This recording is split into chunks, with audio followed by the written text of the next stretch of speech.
Merci. Nous en venons aux questions du groupe Les Républicains et la parole est à monsieur Fabrice Brun. Merci, Monsieur le Président, Monsieur le Ministre, mes chers collègues. Comment débattre du revenu des agriculteurs sans parler du ciel qui leur est tombé sur la tête, sans me parler de ce gel terrible du mois d'avril? Que pèse, Monsieur le Ministre, le milliard d'euros que vous avez annoncé face aux 10 milliards de charges sociales que payent les agriculteurs? Qui va bénéficier de cette enveloppe exceptionnelle? Pour quel taux de perte? 30%, 50%, 70%? Et surtout, dans quel délai? Sachant que les indemnités du gel 2020, Monsieur le Ministre, ne sont toujours pas versées un an après. Enfin, quid du chômage partiel pour les filières les plus touchées comme l'arboriculture? Et je voulais vous dire, Monsieur le Ministre, au nom du groupe Les Républicains, que vous nous trouverez toujours à vos côtés pour vous poser les bonnes questions, comme pour mettre en place une véritable assurance revenu, parce que je crois que c'est ça l'enjeu. Sécuriser le parcours professionnel des agriculteurs et des jeunes en particulier. Et si on veut continuer à produire dans ce pays, à exporter, à consommer local, il faut que les agriculteurs puissent vivre dignement de leur travail. C'est donc bien le revenu des agriculteurs qui est au cœur de nos débats aujourd'hui. Et à ce titre, la loi Egalim, ça a été constaté de toutes parts, est un échec. Les prix payés par l'aval ne respectent toujours pas les coûts de production et le travail de nos paysans. La distribution continue de ruser en proposant des prix chocs pour contourner les promotions abusives, pourtant encadrées par la loi. Lors de l'examen du texte Egalim en 2018, ni le gouvernement, ni la majorité n'a voulu nous suivre pour imposer un caractère contraignant aux indicateurs de prix et de coûts de production. Concrètement, Monsieur le Ministre, le ferez-vous dans cette loi Egalim 2? Allez-vous le faire?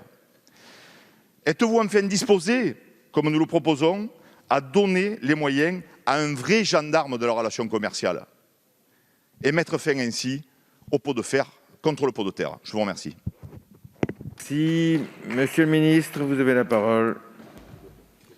Merci beaucoup, Monsieur le Président. Monsieur le député Brun, d'abord sur la question du gel, et je vous remercie vraiment de l'avoir mentionné. Je crois que tout le monde a vu qu'on avait pris le sujet à bras-le-corps parce que notre monde agricole souffre. Beaucoup d'agriculteurs ont les deux genoux à terre et que, alors que ce sont eux qui nous ont nourris depuis le premier jour de la pandémie, il nous faut absolument les aider à se relever. Alors, il y a des mesures d'urgence.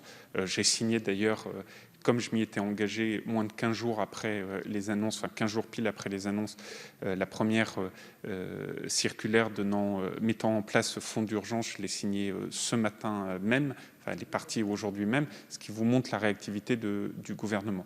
Ensuite, sur les seuils de perte de production donnant lieu aux compensations de production, c'est 30%. C'est les régimes auxquels sont habitués les agriculteurs.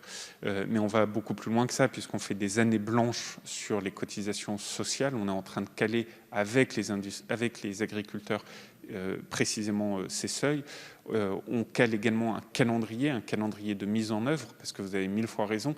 En moyenne dans notre pays, les calamités agricoles, ça met 9 mois. C'est dingo, je ne peux pas le dire autrement. Donc, au-delà de la revue de ce système qui s'appelle système du CNGRA, que j'ai déjà entamé et que j'avais entamé avant même l'épisode de gel, là, le défi, par exemple, pour l'arboriculteur, l'arboriculture, c'est que les premières compensations de perte de production arrivent dès cet été. Vous me jugerez si, oui ou non, j'ai réussi à le faire. On est en train de travailler notamment avec eux sur des systèmes d'acompte ou d'avance pour permettre de le faire. Je dis, par exemple, dans l'influenza aviaire, la gestion de l'influenza aviaire, on en a peu parlé.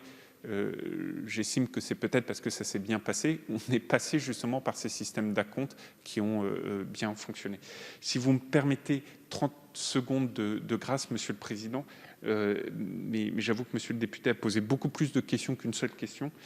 C'est sur, sur les deux derniers points. Sur la question du gendarme, oui. C'est le comité de différents des règlements. Sur la question de figer les coûts de production ou les indicateurs de production, encore une fois, attention à ce qu'on peut faire juridiquement, mais ça, la loi est faite pour modifier la loi, indépendamment de ça, mais sur le volet économique aussi, on sait ce que ça a donné par le passé quand c'est la loi qui fixe les prix.